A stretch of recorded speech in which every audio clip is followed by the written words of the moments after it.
ओम श्री गुरुदेव दत्त. नमस्कार मित्रांनो, तुमचे ओम श्री गुरुदेव दत्त या चॅनलमध्ये पुन्हा एकदा मनापासून स्वागत.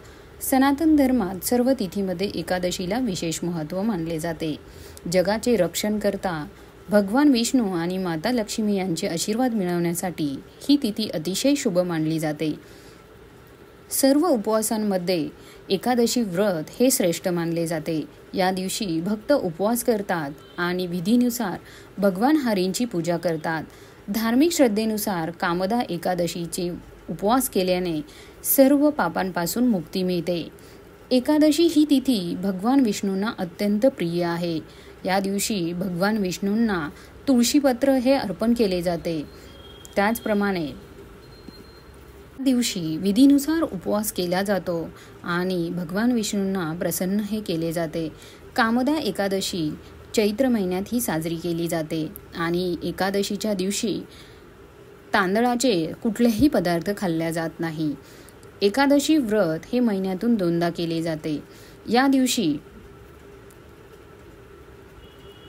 तुळशी मातेला पाणी अर्पण करू नये किंवा तुळशी मातेला हात लावू नये, कारण तुळशी माता ही पूर्णपणे भगवान विष्णूंच्या स्मरणात असते. यावर्षी कामदा एकादशी ही 8 एप्रिल रोजी आहे आणि या दिवशी जर तुळशी माताला जर प्रसन्न करून घ्यायचं असेल, लक्ष्मीची कृपा जर तुम्हाला करून घ्यायची असेल तर किंवा तुमच्या जीवनातील आर्थिक संकट हे दूर करायची असतील तर कामदा एकादशीच्या दिवशी सकाळी स्नान केल्यानंतर तुळशीच्या रोपाला कच्चे दूध अर्पण करा. यावेळी दिवा लावा आणि आरती करा. त्याचे सुख आणि शांती प्राप्त करण्यासाठी आई तुळशीची प्रार्थना करा.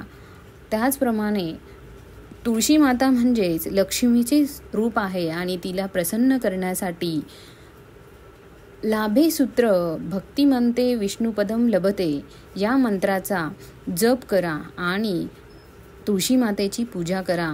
मित्रांनो, तुम्हाला जर व्हिडिओ आवडला असेल तर लाईक करा, शेअर करा आणि सबस्क्राईब करायला विसरू नका. धन्यवाद.